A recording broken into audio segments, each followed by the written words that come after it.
Thanks, Stephanie, and thanks to everybody for joining us this afternoon.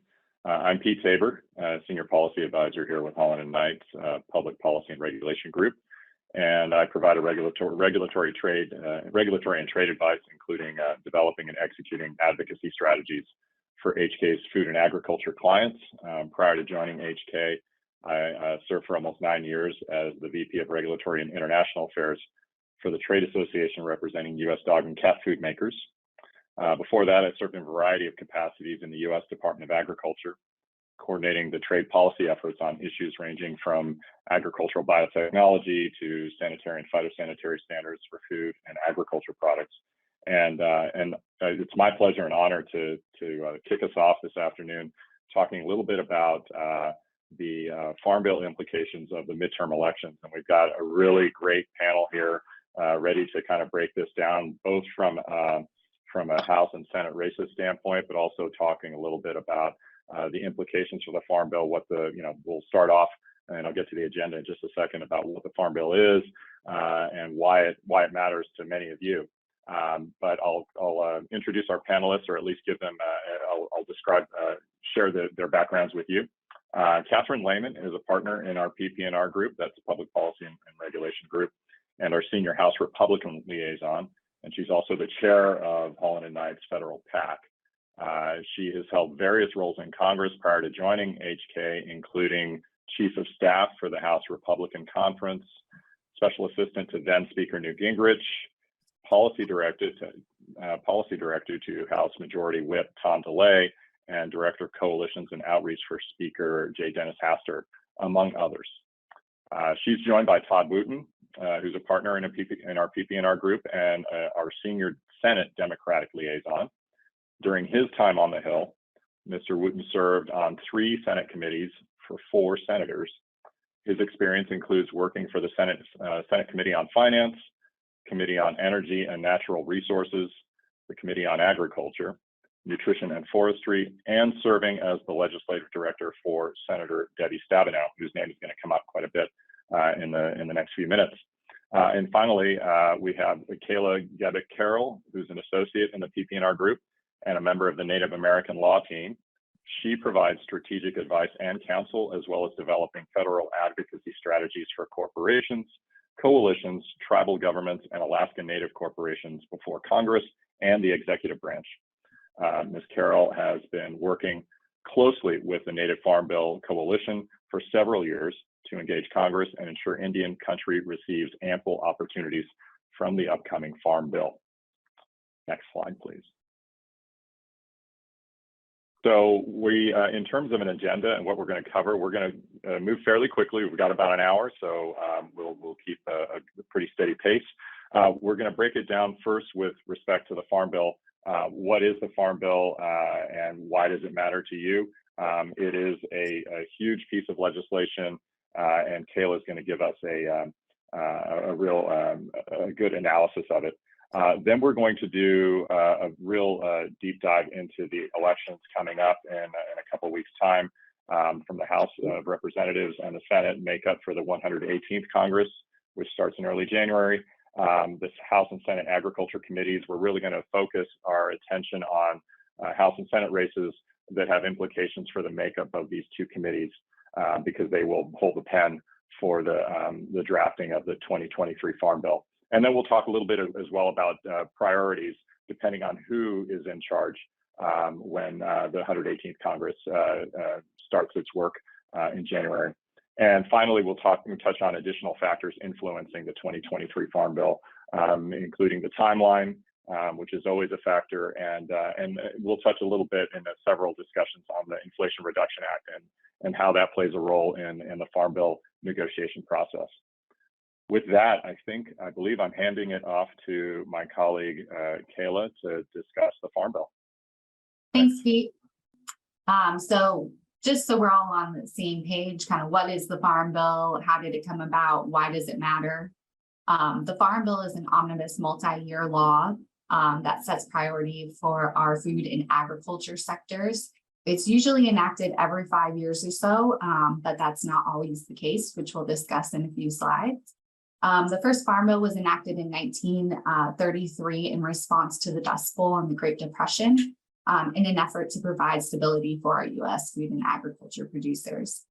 The first Farm Bill had only 2 titles and was a mere 24 pages, but has grown significantly over the years. There's been 18 Farm Bills total enacted to date, with the most recent Farm Bill passed in 2018, including 12 titles and spanning over 529 pages.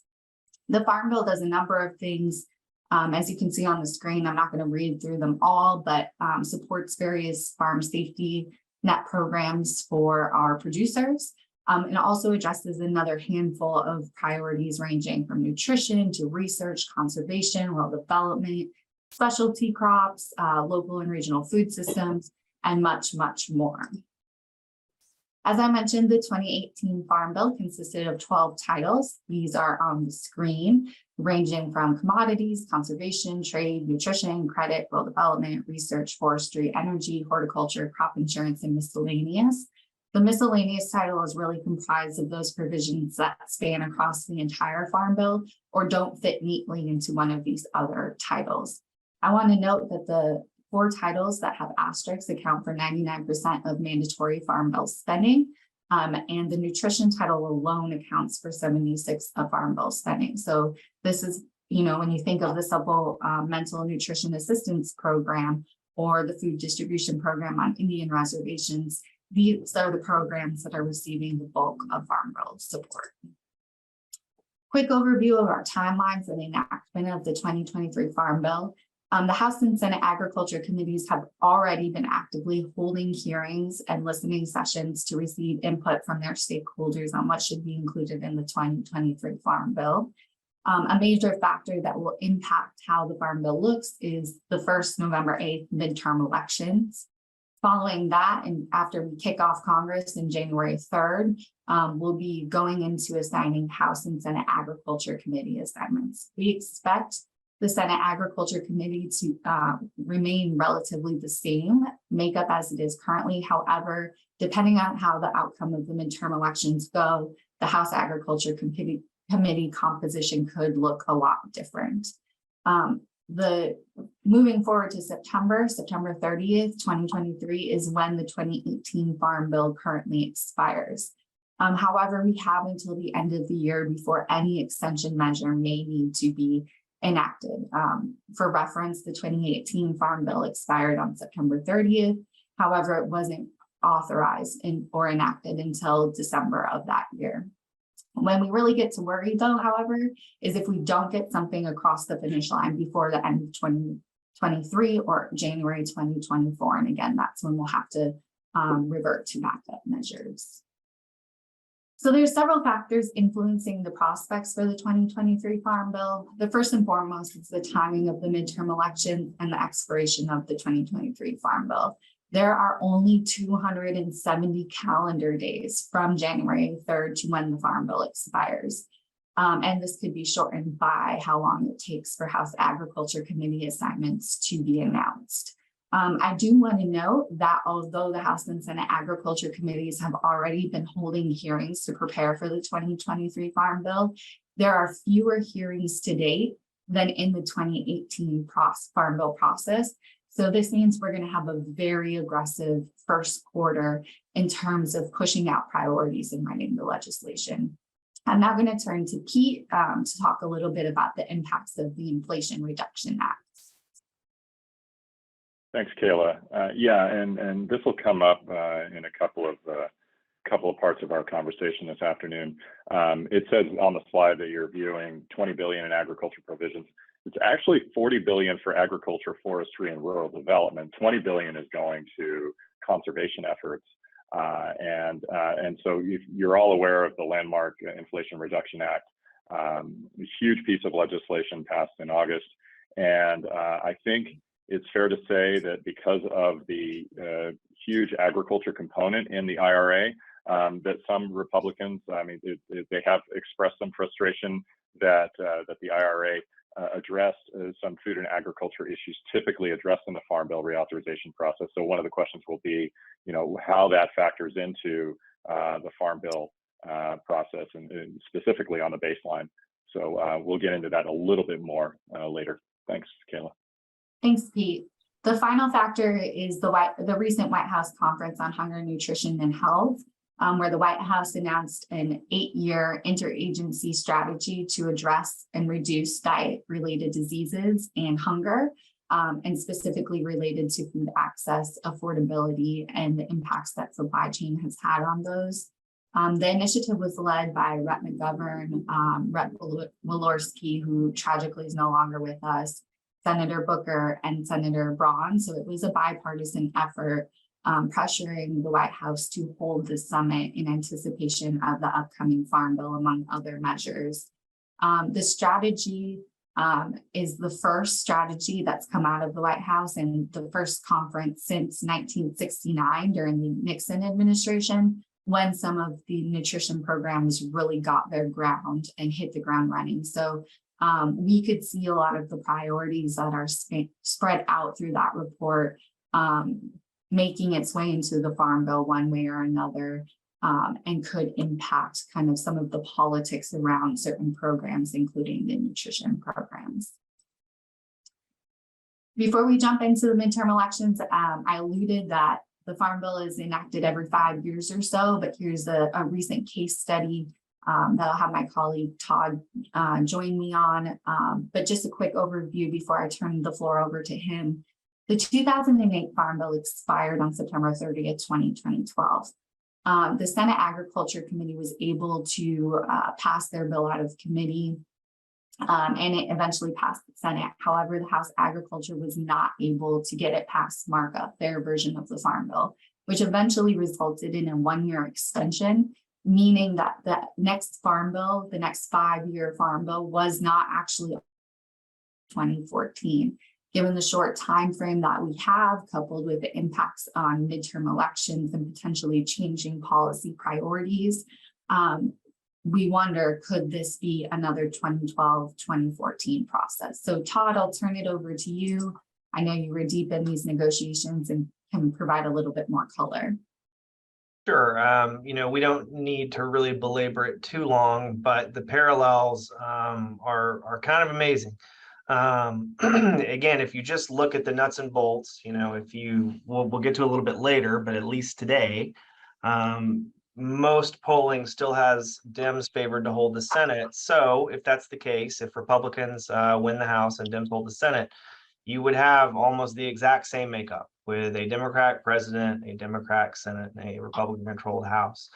How that played out in 2012 was Chairman Lucas and Senator Stabenow were both first-time chairs. That being said, they had a great relationship. They worked really, really well together. In 2012, to kind of get the Farm Bill off the Senate floor, Senator Stabenow was able to fight and get full consideration. I think we processed 70 amendments. So a lot of good work and a lot of good process, but as you can see from the slide, that does not mean that it passed on time. In a presidential election year, and in a year when I think, both parties, really thought that they were fighting for broader control, there's a number of programs within the Farm Bill which spend a decent amount of money, which a lot of people don't like. And ultimately, we were not able to basically get agreement to move to the end game. You had a bill pass the Senate, you had a bill pass the House, you were in a conference, but we could never really get to that last moment when it could pass, and that's how it bled into 2014. Now, it was much easier to do at that point because obviously all of the work had been done. But I think as you look out at 2023 and 2024, there are indications that you could see something similar. One of them is the quote, it's not, I guess we don't have the quote, but comment recently by Congressman Jordan of Ohio that in his mind, there were 4 big moments to really make meaningful change. Debt ceiling, funding the government, surveillance reform, and Farm Bill are kind of the 2 policy ones in there. And of course, the Farm Bill, as we're sitting here talking about, has major implications for a number of members, and so they might be more likely to cut a deal on a bigger policy priority connected to the Farm Bill, or perhaps even tangential, because it's so important for their state. And then the final thing I would say is that, you know, I came to DC in 2002 to work for my home state senator, Senator Blanche Lincoln of Arkansas, who was also chair of the Ag Committee. And I think the other, you know, real issue that you have now that perhaps we didn't even have in 2012, or at least not to this degree, but, you know, you have in 2023, 24, you know, in saying this in a completely nonpartisan way, but Senator Cotton from my home state has never really viewed the commodity programs the same way that Senator Lincoln did. And even though the Arkansas Farm Bureau and others have, you know, made a strong case as to the importance of them, you know, he has principles in terms of government spending, and he thinks that some of those programs, you know, have perhaps spent too much. That really makes it hard to kind of count your votes. It was always pretty consistent in terms of the South and the Midwest and those things moving together, and that was definitely the way that we tried to piece together the 2012 Farm Bill. But I don't necessarily know if that's going to be your actual dynamic now in 2023 and 2024, because quite frankly, you have people with ag interest who are asking serious questions on some of these things. So all of that to say, we could see a rerun of 2012 and not be able to actually get a farm bill done next Congress. Thanks, Todd. And that wraps up our overview. So I think we will turn it over to Pete to provide a little high-level overview of the Senate Agriculture Committee.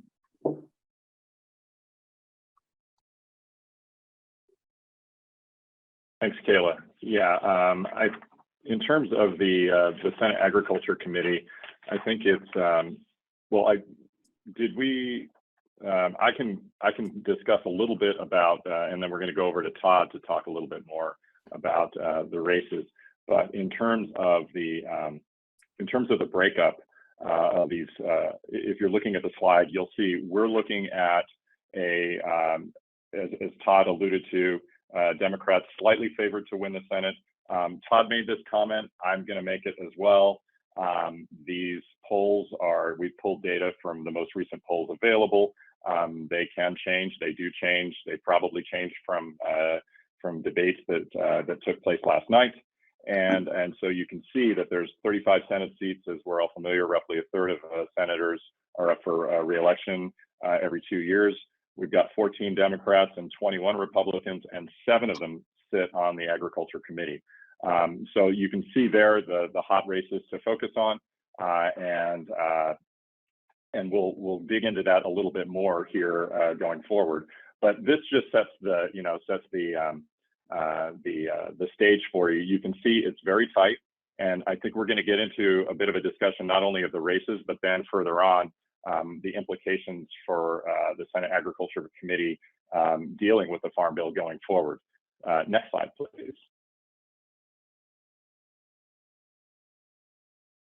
And Todd, I think this is where we rely on a bit of your expertise to kind of take us into this. Happy to kind of pick that up. And if you want to chime in on the slide. Sure, yeah, and just to kind of talk about that last slide briefly as well. You know, as you look to the right, you saw those numbers converging.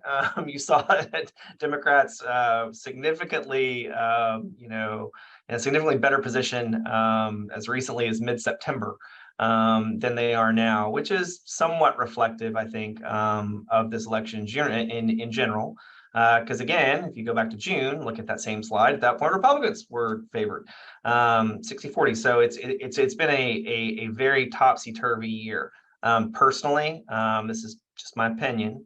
I think that trend line likely continues for the next 2 weeks. I think that the prospects of Republican control of the Senate likely only increase, at least from a polling perspective.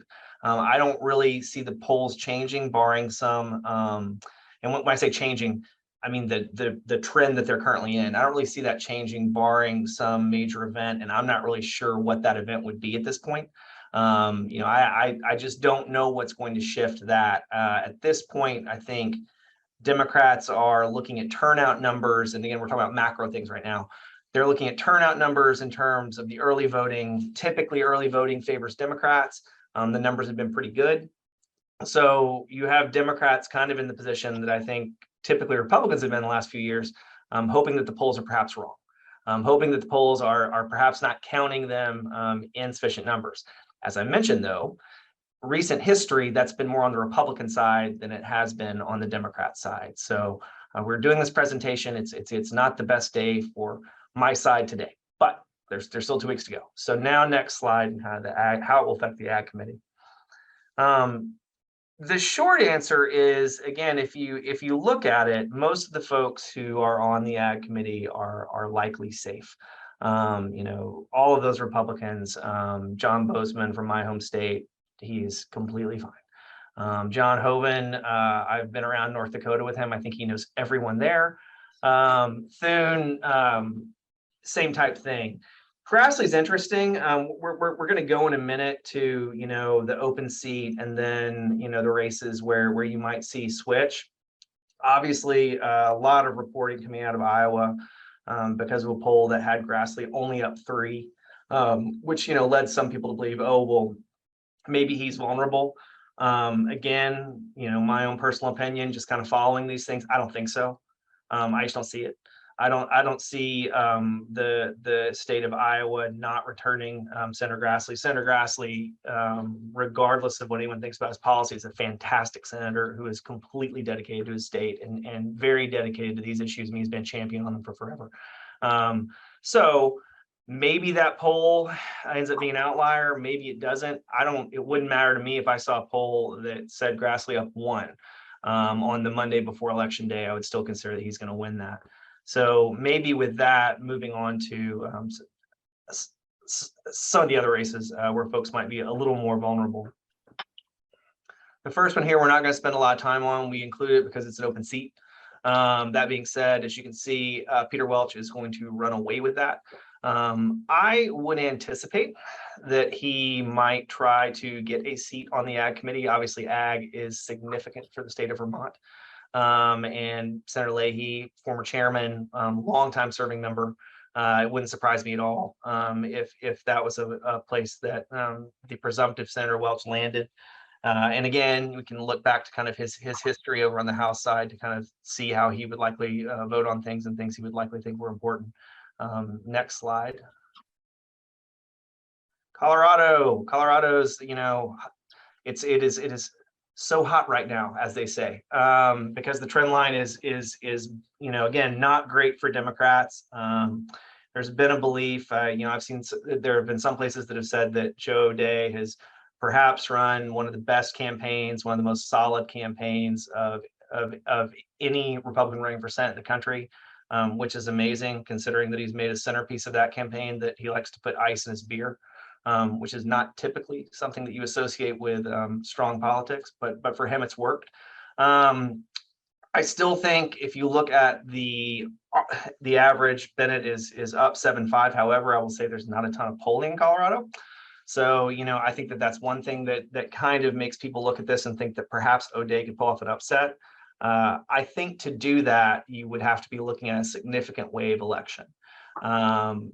The reality is that Colorado is still more blue than it was purple perhaps a few years ago.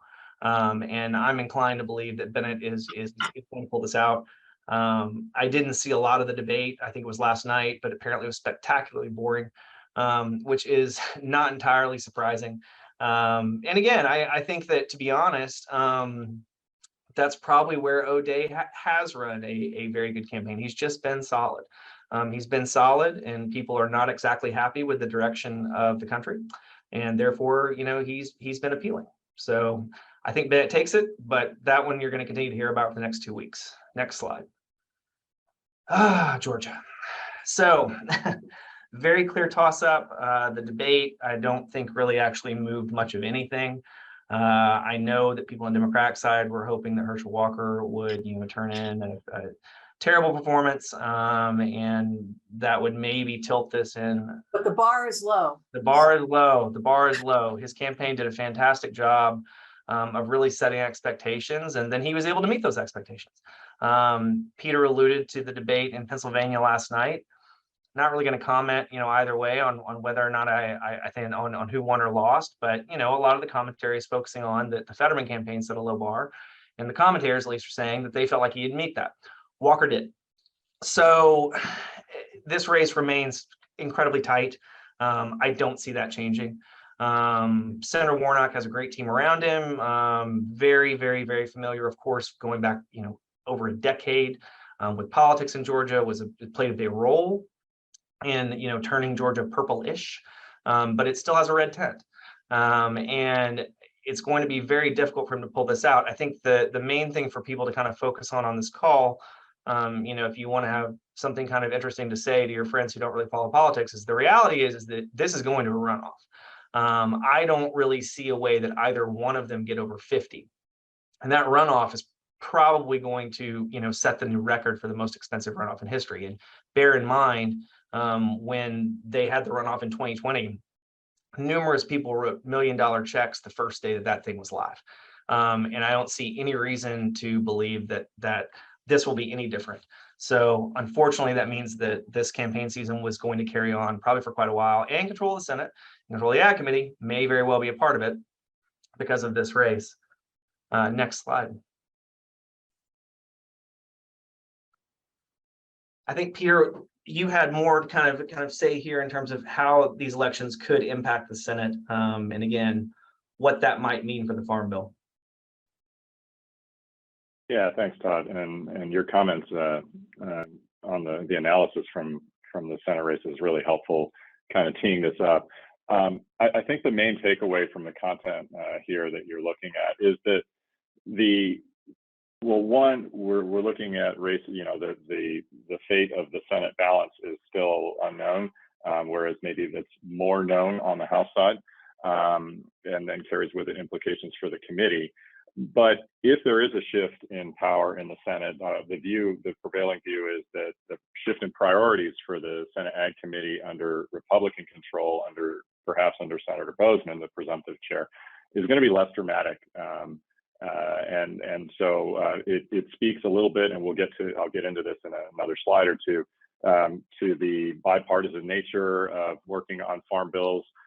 Obviously, it also has to do with the fact that we've got folks who've been working with each other on 2 or 3 farm bills over the past several years, and they've been able to work together.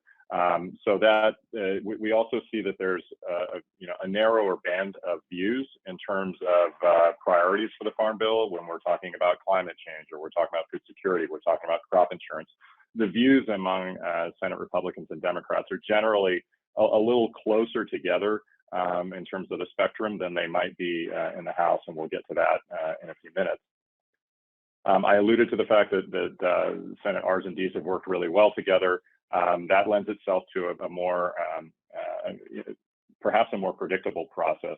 In terms of Republican control, if the Republicans take the Senate and share the Senate Agriculture Committee, we tend to see maybe a more increased emphasis on spending for commodity programs.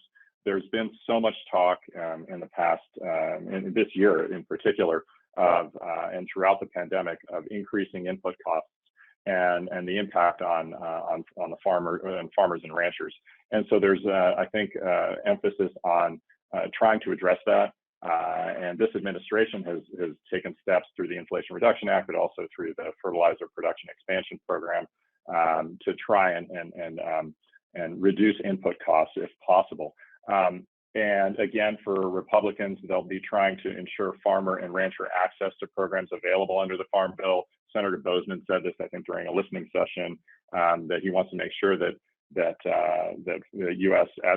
food and ag community understands the programs that are available to them under the Farm Bill. Under Democratic control, I think it's somewhat predictable. We're going to see, and we've already seen quite a significant emphasis on climate and the environment and addressing those impacts, or perhaps taking steps to reduce those impacts. And with that, as related to that, is a prioritization on conservation funding. And this is where, I think from a House and a Senate standpoint, there could be a little bit of discussion in terms of how much land goes into, how much land is retired from agriculture for conservation purposes, how much land is perhaps brought back into agricultural service to try and provide more stability here. Next slide, please. And I think in terms of general agreement with respect to the Farm Bill, and if we get specific on titles, I think there's really, and Kayla, when I get to that third bullet, you might want to chime in, or I'd ask you to chime in. There's really broad agreement on rural broadband and expanding capabilities there, because there's a recognition that that really raises communities' access to information, access to productivity in the heartland, as well for crop insurance. And I think that there's a link there with climate change, and especially from a disaster standpoint and relief standpoint, there's general agreement that crop insurance needs to be a strong component of the Farm Bill. And for advancing tribal self-governance, Kayla, ask you to chime in. Yeah, sure thing. Thanks, Pete. So there were several efforts in the 2018 Farm Bill to expand 638 self-governance authority to tribal governments. And this is basically an authority where tribal governments can step in the shoes of the federal government and directly administer certain programs or services.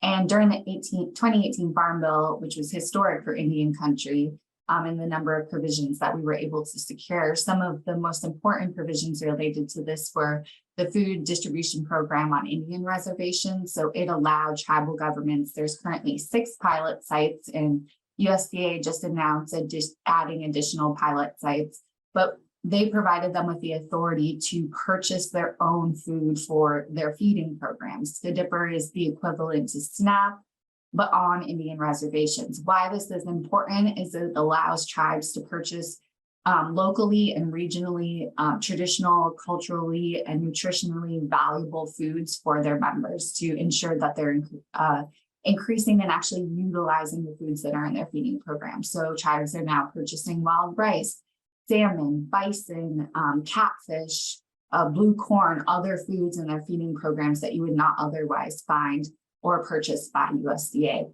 And the other section was in the forestry title.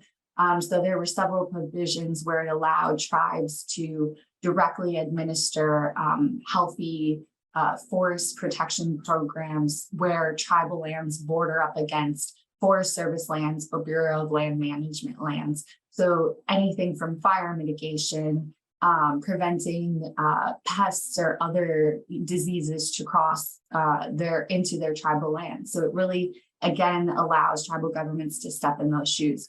Democrats support it because it enhances tribal sovereignty. It allows them to better meet their members. Republicans support self-determination and governance because the local government closest to you should govern. So these are some areas of interest that we see bipartisan support moving forward on. Back to you, Pete. Thanks, Kayla. Thanks, Kayla. I'm going to move quickly ahead because we want to make sure we have time for sufficient time for the House analysis that Catherine's going to provide. In terms of lack of consensus, I'll really quickly say raising reference prices for commodities, Title I is a key. It's interesting because commodity prices are so high, but that actually argues in favor of looking at reference prices for commodities in terms of where that floor is. Climate change and climate smart ag is something that I think is going to be an area for a lot of discussion in the Senate Ag Committee under either Republican or Democratic leadership. And I mentioned or referenced the scope of land retirement programs under Title II. The other issues, non-Farm Bill related, but that could impact it, are the IRA. Really the issue there, or the main issue that I see is whether the IRA funds for agriculture will be considered as part of the baseline for Farm Bill negotiations in terms of budgeting. And then I mentioned as well the outstanding meat and poultry processing legislation. Many of you might be are probably aware of efforts to address perceived consolidation in the poultry and processing or the meat and poultry processing sector. I don't necessarily think that this is going to directly impact Farm Bill, but it could impact the tenor of negotiations or discussions there. So next slide, please. Really quickly, Farm Bill highlights to date from the and this is kind of to recap what we've talked about on the Senate side. There is a real clear focus on bipartisanship. Both Chair Stabenow and Ranking Member Bozeman have made statements that really indicate their willingness and their pledge, if you will, to work together to craft Farm Bill legislation. Obviously, that has to be matched up with House legislation, but they do definitely want to work together, and they have that history of having done so. So that's helpful. But you also need to note that this Farm Bill will not go through the reconciliation process. That actually is probably why that there's more of a bipartisan nature and a commitment to do that. You see the listing there of hearing topics to date, and there will be many more in 2023. Next slide, please. Now, I think we're going to shift to the House Agriculture Committee, and this is where I think things could get very interesting. So, Catherine, in terms of the races, then we'll get to the Farm Bill itself. But thanks, Catherine. Sure, thanks, Peter.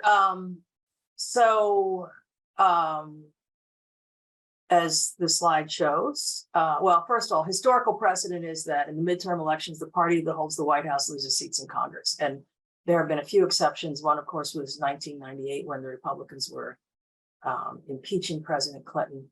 But generally, that is how things work in the House. As you all know, there's a very slim, Democrats have a very slim majority in the Senate. If you look at the slide, that's as of, it's today's the 26th, this is as of yesterday. It's, I think it's like 81 to 19 chance that the Republicans will take the House. Less than a month ago, it was a 70 to 30 chance. So the numbers are definitely moving in the Republicans' direction. And I have to say, somebody yesterday, I can't remember what, it was not Cook or Real Clear Politics, but somebody basically said it's going to be a Republican House. So the only other thing I would say, you could say the polls would be wrong, but I think maybe Todd alluded to this. When the polls are wrong, they tend to overstate Democratic support, which is what you saw in 2020, where the Democrats were expected to pick up 15 to 20 seats and ended up losing, I think, 15. They're expected to pick up 15 to 20, ended up losing 15. So a tendency is for polls to overstate Democrats, which means it's pretty clear that Republicans are going to take the House. Now, next slide. The question is, what does that do to the House Agriculture Committee? So it's not a good thing for the Democrats in the House Agriculture Committee. I don't know how to put it any other way. If we look at the races, Tom O'Halloran, we'll just run through these and then we'll look at them a little more specifically, but running against Eli Crane, it's an R+6 district, so redistricting kind of did him in. And I have to say, a lot of the gains that Republicans have, probably more than pretty much the number that they needed to retake the House, they achieved through redistricting, which surprises me because in the 2010 to 2012 cycle with redistricting, Republicans really cleaned the Democrats' clock, and the Democrats are ready to come back at it this year. They just didn't do as well. If you look at New York, they really tried to, they were looking at doing 22 Democrats and 4 Republicans, and we could end up in New York with 14 Democrats and 12 Republicans, which is crazy. Anyway, so John Hayes is a toss-up. Her opponents joined George Logan, African-American state senator. Sanford Bishop, it's a D+3 district. I feel like he pulls it out. I'm not entirely sure that he does, but I think he's just a good member and people like him. But if there's a way, he will probably get swept out. Bobby Rush, clearly he's retiring, but that is a safe Democratic seat. Sherry Bustos, retiring. It's a D+2 seat, so it's a marginal seat. And she almost got swept away in 2020. Cindy Axne is another tough one, running against a farmer, Zach Nunn. It's an R+3 district, so that's going to be a challenge. Sharice David is a tribal member.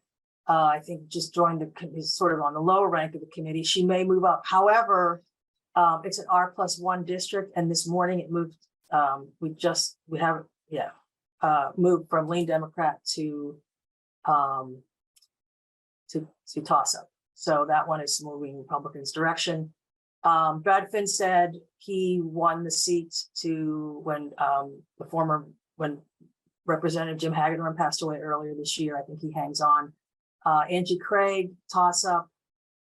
Vicky Hartzler, that'll be a safe Republican seat. Annie Custer, lean D, but it's a D+2 seat. That's one where the Senate race, Hassan is running against, I think, Dan Baldock, and the Republicans basically pulled their money out of New Hampshire, which means that they think that they're not pressing to win that seat anymore, which may help Custer to hang on. Sean Patrick Maloney, it's now a toss-up. As a guess, like I said, a lot has changed since yesterday. He's now running in 17. He was in 18. That one, the party committees are spending loads of money because it's a big deal if you can take out the head of the National Republican Congressional Committee. Basically, the Maloney's like the chief campaigner for the House Democrats, so it's a big deal if you can take them out. And Republicans are spending a lot of money to try and do that. Marcy Kaptur has an R+3 seat. However, I think she hangs on. Her opponent, J.R. Majewski, Republicans were spending money on that race, and then he had a stolen valor issue, and Republicans pulled out. So I'm pretty sure that I think there's a good chance she hangs on. Kim Schreier, another toss-up. We'll get to that one in more detail.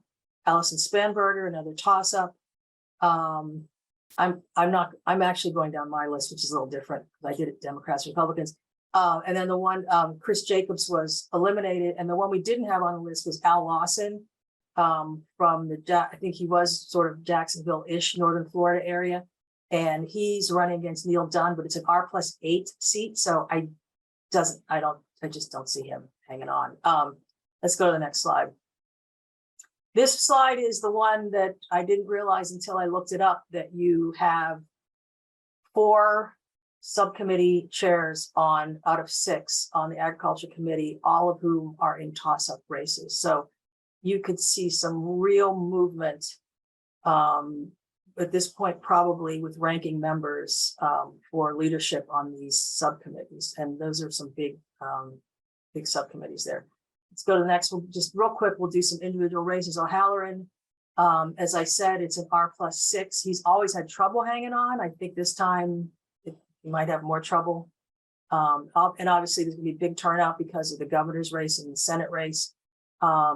Next one. This is an interesting one. Esther Joy King almost beat Sherry Bustos in 2020. It's a D+2 seat. And it's considered a toss-up. Esther and I went to the same college, which is a small Christian school in Oklahoma. You figure it out. So I think that'll be, that's definitely one to watch on election night. Next. This one is another one that's leans Republican. It's an R+3. Zach Nunn is a farmer. I think he's got a good shot at winning this. Next slide. Again, Sharice Davis, Amanda Atkins, that one just moved to toss-up. So it's anybody's guess what may happen on that. But you know, you could have, if Congresswoman Davids hangs on, you could have a tribal member serving as ranking member of a subcommittee, which would be good. All right, next. We talked about this one. Finstead, I think it's probably going to win. I think he will win. Next one. This one, Angie Craig and Tyler Kistner. It's a D+1 seat. It's toss-up. She's done some good work on the Ag Committee. I think that again, nobody really knows what happens there. Just to be honest with you, that's why they call it a toss-up. Next slide. Again, this is sort of a surprise because you have Republicans contesting a seat in Washington State. It's a D+1, so it's, you know, virtually even. And again, it's going to be a tough race. It's a tough race for Kim Schreier. Next one. This one, Abigail Spermberger beat Dave Bratt, who beat Eric Cantor in the primary. She's really positioned herself as a moderate. I think she's done a good job of that. It is a toss-up. Vega ran very far to the right in the primary, and I have a feeling that I don't know, but it wouldn't surprise me if Spanberger was able to hang on. Next slide. Is this you or me, Peter? I think this might be me. Okay. But I no, just want to say one other thing. I've been doing these analysis for years, and I've had situations where you had the same number, like a lot of Republicans in toss-up seats, which just tells you it's a lot to defend. So I'm just going to say it's probably not going to be a good night for Democrats. They may hold the Senate, but for the House, I think we're going to see Republicans going into districts that are D+5, 6, 7, 8, and possibly winning them. So it'll be a good night for me, and everybody else will be crying. So it is what it is. But let me just say I am sympathetic because I have been on the other side more than once. And at Holland Night, we have a no gloating rule because, and just a little pitch, that's the good thing about Holland Night, doesn't matter who's in charge. We got people on both sides. Okay. Indeed, yeah, the pendulum definitely swings both ways. I can't help but mention that there was a poll I saw earlier this week, it was a New York Times Siena poll, and it talked about where rural voters are. And right now, the poll showed 62% lean favoring Republicans, and 62% favoring Republicans, and 32% would lean towards or vote Democrat. And that, I think earlier, the last time they did that poll, it was 56-36. So there's a shift to the Republicans, lean Republican, and and this was from a poll this week, which doesn't bode well. And then we're talking about states that probably weren't in play traditionally, like New York, and seats in places like Oregon, et cetera. So really quickly here, because I know I'm mindful of the time, just a quick overview of the two folks, the two men at the time who are the one, the current chair, and then the presumptive chair of the House Agriculture Committee, Chair David Scott from Georgia. You can see first African-American to chair the committee. His focus, a lot of the focus has been on climate change and really focusing on really nuts and bolts issues, but also from a progressive standpoint, acknowledging the impacts of climate change. And when I say nuts and bolts issues, that rural broadband has been something that he's been championing for quite some time. He came under a little bit of Republican, I'll say, criticism for the number of hearings. I think Kayla noted at the beginning that we were behind schedule, or the Congress was behind schedule in terms of Farm Bill hearings to date, going back to 2018, comparing where we are now. And so some of that perhaps is something that Chair Scott can acknowledge or explain. Then you shift to G.T. Thompson from Pennsylvania, who's got dairy roots, really a focus on conservation and crop insurance. Again, I think more if you're looking, and hopefully I'm not oversimplifying, a lot of focus on crop insurance from a Republican standpoint, really addressing the impacts of climate change, and maybe more when you talk about climate change in the Democratic approach, or the Democrat Party approach, is really trying to not just address them from a crop insurance standpoint, but also look at ways to more fundamental shifts in agriculture production methods and then impacting that. Now, obviously, if G.T. Thompson takes the chair in January, he has pledged to start hearings that month, and Farm Bill hearings and listening sessions that month. He has said as well that he hopes to, see if there's a way to get the Farm Bill done in, by the end of the fiscal year, by this in the calendar year at least, if not the fiscal year of 2023. And he doesn't favor an extension of the 2018 Farm Bill. So, and this goes to some other discussions we'll get to in just a second here. Next slide, please. In terms of the implications, if we see a Republican control of the Ag Committee in the House, we'll see I think we'll see a reduced emphasis on Farm Bill provisions seeking to address climate change. There'll be more of a focus on increasing support for U.S. farmers and ranchers and making sure that that farmer safety net is really strong, and that that the commodity programs, the traditional programs in the Farm Bill, are really strong and able to allow farmers and ranchers to weather the uncertainties that are coming. The past 3 years have taught us a lot, and there's expectation that there's more to come. I mentioned the Inflation Reduction Act and its agriculture provisions. As time goes by, maybe that the sting of that subsides, but I think it's going to play a role, because there is a discussion about how those $20 billion in the Inflation Reduction Act that go to agriculture programs and specifically for conservation, how they impact Farm Bill negotiations. I also have to really quickly mention the Republican Study Committee put together its priorities, and this is a conservative group, but they basically advocated deep cuts in commodity programs. This goes to a bit of what Todd was saying when he was discussing the Senate races, and particularly the senator from his home state, Tom Cotton.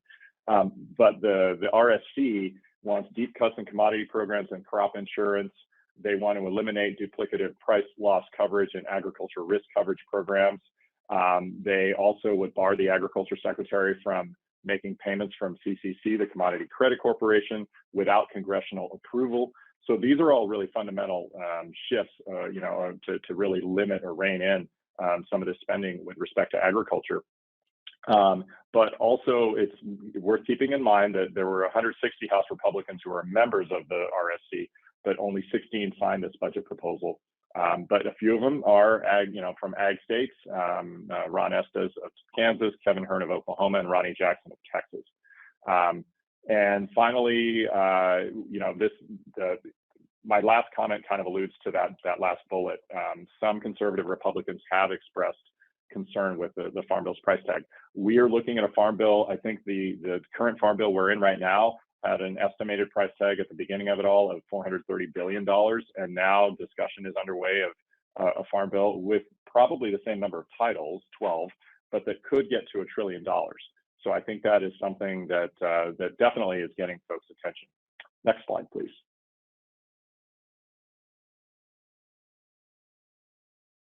So with respect to general agreement, lack of consensus, I think we're going over territory that we have covered in previous slides, but it bears repeating. There's general agreement on food price inflation. Inflation is just such a prominent issue all over, from elections to people's dinner tables, and it's going to play a role in Farm Bill reauthorization talks. There is a little bit of discussion as well in terms of state inspection programs and then advancing tribal self-governance. I think those areas, I think there's really broad support for that, and as well as investing in land grant institutions. I think Todd or Kayla mentioned the research capabilities of the Farm Bill and really strengthening those. The lack of consensus is related to spending. Also the autonomy issue of local versus federal solutions. And then there's this big question of, and I think we'll get to it. I think there was a question in the chat about the nutrition SNAP, nutrition assistance, and whether that could be, whether it's up for debate as part of the Farm Bill. And I'll get to that in just a minute. I'd welcome comments from my colleagues. Again, I also referenced those issues both in the Senate side and then in the House side that could come up, the IRA and then outstanding legislation on meat and poultry processing. Next slide. So you can see here, there have been hearings on a range of topics. We kind of covered where Chair Scott and Ranking Member Thompson are on terms of a robust rural economy. That's really a focus for GT Thompson and many of his statements and many of our discussions with staff on the Hill. Really focusing on getting back to nuts and bolts, but an aggressive Farm Bill reauthorization process that he envisions if he is the chair going forward. Next slide, please. That is it. I think this is where we get to questions, and then we can, hopefully we've gotten a time for any that have already received, and then any that come up. Kayla? Yeah, as a friendly reminder, if you have any questions, please enter them into the Q&A and we will read them off. The first one, we have two questions related to SNAP, but I'm kind of going to merge them into one. So as far as non-consensus issues, can you talk a little bit about the SNAP landscape, particularly where you think House Republicans will go if they're in charge versus where you'll actually end up? And is there any effort among Republicans or left-wing Democrats, for that matter, to push for the splitting of SNAP from the other 11 titles? So I'll take a quick crack at this question. It's a very good one, and then others please chime in. I think, and I'm really kind of looking at this from a House perspective, from the Ag Committee in the House. There has been conversation, very kind of low-level conversation, about whether this Farm Bill is an evolution of current farm bills, a progression, or if there's going to be some fundamental shifts. And I think from a fundamental shift standpoint, the one thing that would come up is, are all the titles up for negotiation? Are we going to be looking at SNAP and support for farmers and support for families together? That is part of the grand bargain that's been the Farm Bill for many, many years. And I don't necessarily see that changing, and we haven't seen that high-level kind of conversation, although there have been rumblings that this could happen.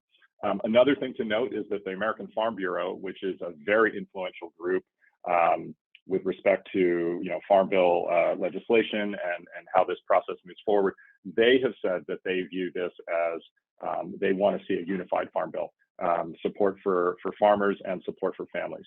So it is something that's been discussed. I don't see it going very far. I see us looking at the 12 titles, a very big Farm Bill, but I don't see the conversation about peeling SNAP off going very far at this point. I don't know if others have thoughts or comments. Yeah, I can add to that. I think too, you can see the difference of opinions just generally in politics. The White House strategy that came out of the White House Conference on Hunger and Nutrition does call for expanding SNAP to other additional eligible persons or individuals who can access the program.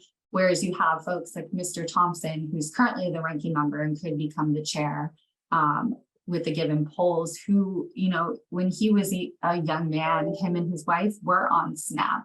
But so he definitely supports the program, but one of his priorities is how do we graduate individuals off of these programs. So, and then you have folks on the even in the Republican Party who think SNAP has just grown to be too large of a program. So there are a lot of different opinions. It's come to a headway. I will say the 2018 Farm Bill, one of the major reasons why it was delayed and we didn't get it enacted until December of that year was because of the nutrition titles. So I don't think those debates are going to go anywhere anytime soon. But I do think, however, the outcomes of the midterm elections come out, that will really determine which way in the direction that SNAP goes. All right, we've got another question in the queue that says, which Farm Bill provisions affect Indian tribes? And I'll just take this one up. In the 2018 Farm Bill, there were 63 provisions impacting tribal governments across all titles of the Farm Bill. The Native Farm Bill Coalition, if you go to their website, has put together a report called Gaining Ground. And Gaining Ground summarizes these provisions in the 2018 Farm Bill and where they hope to go with the 2023 Farm Bill. But I can say they're everything from the dipper, forestry, conservation, crop insurance. A huge push was for just providing parity for tribal governments and access to grant opportunities or other funding, research for tribal colleges and universities, and much, much more. So for a more thorough answer, I would strongly encourage you to go to the Native Farm Bill Coalition's website and again, download the Gaining Ground report. I will note, however, though, that the Senate Committee on Indian Affairs always introduces a marker bill. And some of these members are not on the House or Senate Agriculture Committee, but they work closely with those folks. And there is a unique Hawaii, Alaska presence. So I do see some efforts to support fisheries and other kind of industries that may have not traditionally been included. All right, we've got another question here. Given the pressing issues of water in the West, what is your sense of the future and any potential expansion or focusing of conservation programs in the Farm Bill? Yeah, that's, I just saw that come up in the chat, and it's interesting that my view on this is, so the short answer is the Inflation Reduction Act devoted $20 billion to agriculture, including a lot for conservation programs, and that is the Agricultural Conservation Easement Program, EQIP, the Environmental Quality Incentives Program, and the Conservation Stewardship Program. But it also devoted $4 billion to mitigate impacts of the drought in the Western Reclamation states. And I think priority was given to the Colorado River Basin and other basins that are, experiencing, serious levels of long-term drought. I guess my question there is whether that's enough. And so I'm curious to see, that $4 billion sounds like a lot, but given the challenges that the West is facing with uncertainty in terms of water access, I mean, we're even seeing it in the Mississippi River. Barges are having difficulty getting down the Mississippi River due to low water levels. So I think this problem is going to be something that's going to play a prominent role in the Farm Bill talks going forward, because access to water, my home state of California, I was just really quick aside, there's folks there in the Salinas Valley growing fruit and veg who started drilling for water and reached water at 25 feet 3 generations ago. And now their successors, these are family farms, are at 1,500 feet, and they're getting saltwater intrusion. So I think in many, many parts of the U.S., this is going to be a huge issue, and I think it's going to play a big role in the Farm Bill. Oh, and just to kind of add to that, if we want to kind of go back to the politics, Senator Sinema is up in 2024. While I've heard random weird rumors that she isn't going to run, there's no indication that she is not doing anything other than running and running hard to me. Why were these provisions in IRA? Everyone knows she demanded more money for water out West. No matter what happens, whether Republicans control the Senate or Dems, she's still going to be a pivotal figure. I think I've seen some of the analysis I've seen is, on the best night for Republicans or Dems, if you're just looking at the races, which are still nominally competitive, it's probably the highest like either side could get would be 53. So it's probably not that. So even if it's a 52 seat majority for Republicans in the Senate, Kyrsten Sinema is going to have an outsized influence, as she does on most things these days. And this is something which is crucial to her. So I absolutely think that this will be a significant part of whatever deal that you're going to get together to try and get this across the floor in the Senate. Thanks, Todd. We've got 2 more questions and then we'll wrap it up. Pete, you kind of alluded to this throughout your presentation and in some of your responses to these other questions, but any predictions on how the IRA is going to impact the Farm Bill? Yeah, I think well, part of the answer depends on who's in control. I think Republicans generally are a little perplexed as to the fact that there were that many of the challenges that in the Farm Bill were addressed in the Inflation Reduction Act, and it kind of removes, to a certain extent, removes the authority of the Farm Bill negotiators to really address some of these issues, whether it's conservation, and then there's rural energy and other factors, energy production. And so I think that the main question, kind of, I mentioned it once or twice, is where does this money, this $19.5 billion that went towards conservation programs, that's typically discussed during the Farm Bill reauthorization process, how does that impact the Farm Bill? And I think that there will be a lot of conversation, and Todd, you've been through this process before, and others as well. You may have insights, but I think it's going to be an interesting discussion because you know, to a certain extent, some of these issues have been addressed. It might even prompt that discussion. Well, you know, are we doing a revamp of the Farm Bill because the IRA addressed some of these issues? So. Oh yeah, and again, just to kind of add to that, the other parallel that you have to 2012 is that you know, my old boss, Senator Stabenow, is up once again in 2024, and you know, she, one way or the other, she will be the top Democrat on the Senate Ag Committee, barring something completely unforeseen in 2023 and 2024. Since Senator Stabenow took over the Ag Committee, you know, really bringing a focus on how broad the agricultural sector is. So looking at things like agricultural products which find their way into seats in cars made by General Motors or Ford or wherever else, and looking at the energy aspects, looking at the climate change aspects, all those types of things. That's been a huge focus for her in terms of trying to draw more eyes and getting more Americans to understand, you know, just how broadly the Farm Bill really affects the economy, affects their lives, all those types of things. I can tell you unequivocally, she's not changing from that message. And so she was very happy, you know, with the amount of money that USDA got in IRA for these things. She's not stopping there. I can promise you that. Now, whether or not she'll be successful, if it's a fully Republican Congress with a Republican Senate and a Republican House, I don't know. I personally never bet against Debbie. But I can tell you that, you know, she will absolutely make it a focus. It has always been a focus. It's going to be probably the defining thing, I would say, from her time on the Ag Committee, was really trying to make sure that people understood just how much impact it could have on climate, energy, whatever else. And so even though the IRA did a lot, for me personally, I wouldn't anticipate her to back down 1 inch. I would consider her to look at that as a platform to actually just build on. Great, thank you both. All right, final question, and then we'll wrap it up.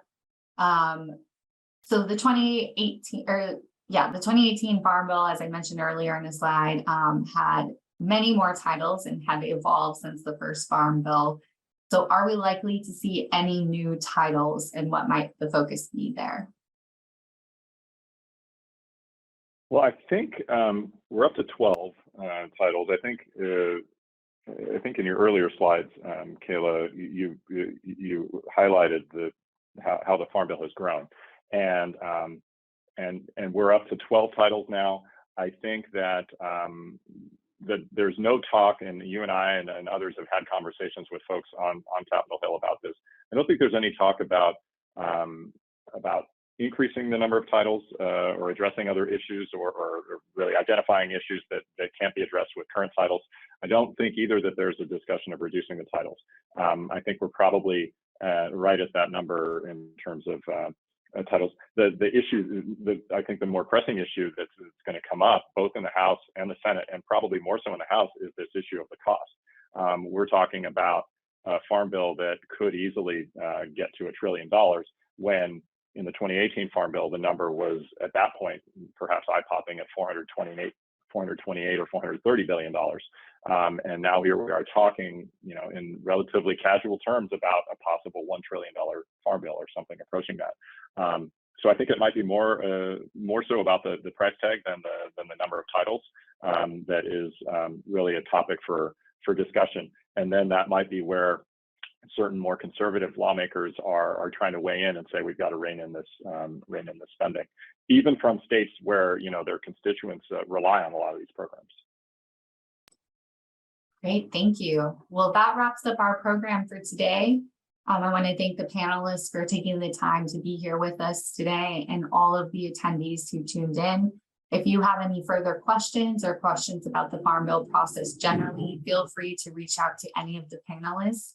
As Stephanie mentioned earlier at the beginning of this presentation, it is recorded, or it was recorded, and we will be posting it on Holland and Knight's website in the coming days. Thank you, everyone.